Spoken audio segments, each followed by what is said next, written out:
Hello friends, ಎಲ್ಲರಿಗೂ the media ಚಾನಲ್ಗೆ ಸ್ವಾಗತ.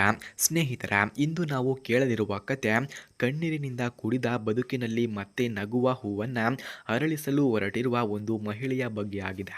ಅವಳ ಹೆಸರು ಶೀಲಾ ಅಂತ. ವಯಸ್ಸು 34 ವರ್ಷವಾಗಿದೆ. ಮೂಲತಃ ತುಮಕೂರಿನವರು. ಚಿಕ್ಕಿಂದಿನಿಂದಲೇ ಅಮ್ಮ ಅಪ್ಪನ ಕಣ್ಣಿನ ಮಣಿಯಾಗಿದ್ದಾರೆ. ವಿದ್ಯಾಭ್ಯಾಸದಲ್ಲಿ ಚೆನ್ನಾಗಿ ಇದ್ದಾರೆ. ಸ್ವಭಾವದಲ್ಲಿ ಮೃದುವಾಗಿದ್ದವಳು ಎಂದು ಕೂಡ ತಿಳಿಸಿದ್ದಾರೆ. ಹಾಗೆ ಇವರು 17ರ ಹರೆಯದಲ್ಲಿ ಪ್ರೀತಿಯ ಕನಸು ಕಾಣುತ್ತಿದ್ದ ಅವಳು 25ರ ವಯಸ್ಸಿನಲ್ಲಿ ಮದುವೆಯಾದಳು.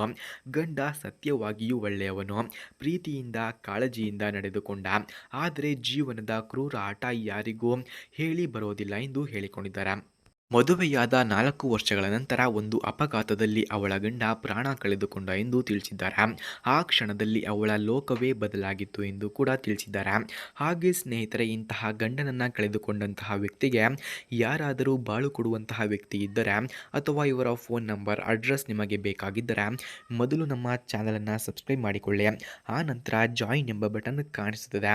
ಜಾಯಿನ್ ಬಟನ್ ಮೇಲೆ ಕ್ಲಿಕ್ ಮಾಡಿ ನಮ್ಮ ಮೆಂಬರ್ಶಿಪ್ಗೆ ಜಾಯಿನ್ ಆದರೆ ಮಾತ್ರ ನಮ್ಮ ಮೆಂಬರ್ಶಿಪ್ಗೆ ಜಾಯಿನ್ ಆದರೆ ಮಾತ್ರ 100ಗೆ 200% ಇವರ ಫೋನ್ ನಂಬರನ್ನು ನಾನು ನಿಮಗೆ ಸೆಂಡ್ ಮಾಡುತ್ತೇನೆ. ಹಾಗೆ ಸ್ನೇಹಿತರೆ, ಇವರು ಹೇಳುತ್ತಾರೆ, ಹಬ್ಬ ಹರಿದಿನಗಳು, ಉತ್ಸವಗಳು, ನಗುವಿನ ದಿನಗಳು ಎಲ್ಲವೂ ನೆನಪಾಗಿ ಮಾತ್ರ ಉಳಿದವು. ಕೇವಲ 29ರ ವಯಸ್ಸಿನಲ್ಲಿ ವಿಧವೆ ಎಂಬ ಶಬ್ದ ಅವಳ ಮೇಲೆ ಬಿದ್ದಿತ್ತು. ಸಮಾಜದ ತಿರಸ್ಕಾರ, ಅನಗತ್ಯ ಮಾತುಗಳು, ಕಣ್ಣೀರು ಇವೆಲ್ಲವನ್ನ ಎದುರಿಸುತ್ತಾ ತನ್ನ ಅಮ್ಮ ಅಪ್ಪನ ಹತ್ತಿರ ವಾಸ ಮಾಡುತ್ತಿದ್ದಳು ಎಂದು ಕೂಡ ತಿಳಿಸಿದ್ದಾರೆ. ಆದರೆ ಶೀಲಾ ಹೃದಯದಲ್ಲಿ ಒಂದು ವಿಷಯ ಮಾತ್ರ ಇತ್ತು. ನಾನು ಮತ್ತೆ ಬದುಕಬೇಕು, ಮತ್ತೆ ಪ್ರೀತಿಸಬೇಕು. ಈ ನಿರ್ಧಾರ ಸುಲಭವಾಗಿರಲಿಲ್ಲ. ಕೆಲವರು ಅವಳನ್ನು ನಗಿಸಿದರು, ಕೆಲವರು ಅವಳನ್ನು ತಪ್ಪಾಗಿ ಅರ್ಥ ಮಾಡಿಕೊಂಡರು. ಆದರೆ ಅವಳು ತನ್ನ ಮನಸ್ಸಿನ ಶಬ್ದವನ್ನು ಕೇಳಿದಳು ಎಂದು ಕೂಡ ತಿಳಿಸಲಾಗಿದೆ.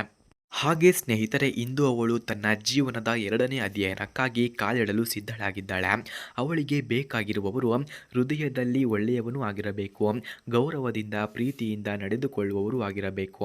ವಯಸ್ಸು 35ರಿಂದ 45ರೊಳಗೆ ಇರಲಿ ಎಂದು ತಿಳಿಸಿದ್ದಾರೆ.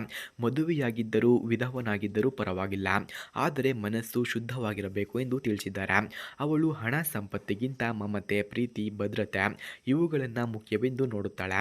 ಅವಳು ಹೇಳುವ ಮಾತು, ನನ್ನನ್ನು ಹೆಂಡತಿಯಾಗಿ ಮಾತ್ರವಲ್ಲ ಜೀವನದ ಸಂಗಾತಿಯಾಗಿ ನೋಡಬಲ್ಲ ವ್ಯಕ್ತಿ ಬೇಕು ಎಂದು ಕೇಳಿಕೊಂಡಿದ್ದಾರೆ. ಹಾಗೆ ಸ್ನೇಹಿತರೆ, ಅವಳಿಗೆ ಅಡುಗೆ ಮಾಡುವುದು ತುಂಬ ಇಷ್ಟ, ಹಾಡು ಕೇಳುವುದು, ಪ್ರವಾಸ ಹೋಗುವುದು ತುಂಬ ಇಷ್ಟ ಎಂದು ಕೂಡ ತಿಳಿಸಿದ್ದಾರೆ. ಗಂಡನ ಜೊತೆ ಮನೆಯ ಸಣ್ಣ ಸಂತೋಷಗಳನ್ನು ಹಂಚಿಕೊಳ್ಳಲು ಅವಳು ಬಯಸುತ್ತಾಳೆ. ಮಕ್ಕಳಿಗೆ ಸಹ ತಾಯಿಯಾಗಿ ಪ್ರೀತಿಸಲು ಸಿದ್ಧಳಿದ್ದಾಳೆ ಎಂದು ಕೂಡ ತಿಳಿಸಿದ್ದಾರೆ. ಕೊನೆಯದಾಗಿ ಅವಳು ಹೇಳುತ್ತಾಳೆ, ಯಾರಿಗಾದರೂ ನಿಜವಾಗಿಯೂ ಸಂಪರ್ಕ ಬೇಕಿದ್ರೆ ಬನ್ನಿ, ನನ್ನ ಜೀವನದ ಹೊಸ ಬೆಳಕು ಆಗಿ ಎಂದು ಕೂಡ ಕೇಳಿಕೊಂಡಿದ್ದಾರೆ. ಹಾಗೆ ಸ್ನೇಹಿತರೆ, ಯಾರಿಗಾದರೂ ಇವರ ಫೋನ್ ನಂಬರ್ ಅಥವಾ ಅಡ್ರೆಸ್ ಬೇಕಾಗಿದ್ದರೆ ಮೊದಲು ನಮ್ಮ ಚಾನಲನ್ನು ಸಬ್ಸ್ಕ್ರೈಬ್ ಮಾಡಿಕೊಳ್ಳಿ. ಆ ನಂತರ ಜಾಯಿನ್ ಎಂಬ ಬಟನ್ ಕಾಣಿಸುತ್ತದೆ. ಜಾಯಿನ್ ಬಟನ್ ಮೇಲೆ ಕ್ಲಿಕ್ ಮಾಡಿ ನಮ್ಮ ಮೆಂಬರ್ಶಿಪ್ಗೆ ಜಾಯಿನ್ ಆದವರಿಗೆ ಮಾತ್ರ ಇವರ ಫೋನ್ ನಂಬರ್ ಹಾಗೂ ಅಡ್ರೆಸ್ಸನ್ನು ಸೆಂಡ್ ಮಾಡುತ್ತೇವೆ. ಧನ್ಯವಾದಗಳು.